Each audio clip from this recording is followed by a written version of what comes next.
What's going on, guys? This is a review of week number 3, which is all about blocks. Okay, so there's a couple things that all of our classes should know about. Number 1 is the difference between an open stance and a closed stance. So, bow. All right, we go to a fighting stance and we're like this, okay?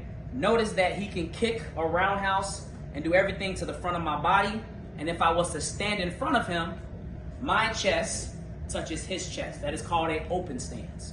All right, but if I change and now my back is to his back, or I step in front of him and now he's looking at the back of my head, that is called a closed stance. So make sure that you know the difference between an open stance and a closed stance. Now, the blocks this week were all about working off of a roundhouse.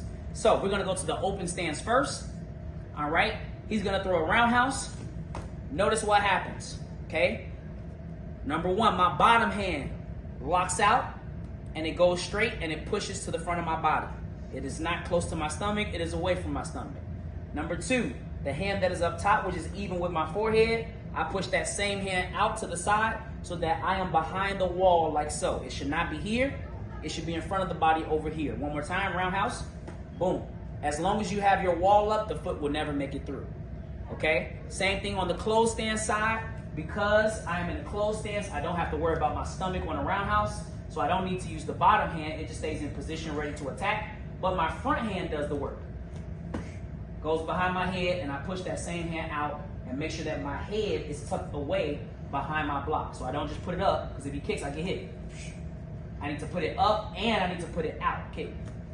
And he runs into it. It must be strong. You cannot have weak blocks when you're blocking, so make sure that all blocks are strong. Last but not least, we talked about counters. Okay, so in the open stance or the closed stance, the counters will all be the same. We can either choose a jab or a seeking. We can choose a back fist, which is smell the fries and back fist, or we can choose to reverse punch with the back hand, which is the power hand, and drop them to their knees. So all together, it'll be a block and work. Reverse punch. Block and work.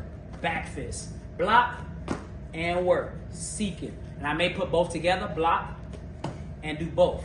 Back fist, reverse punch, or seeking, reverse punch.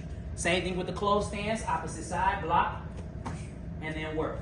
Reverse punch, block and then work. Back fist, block and then work. Seeking or block and put it together. Back fist, reverse punch, or seeking, reverse punch.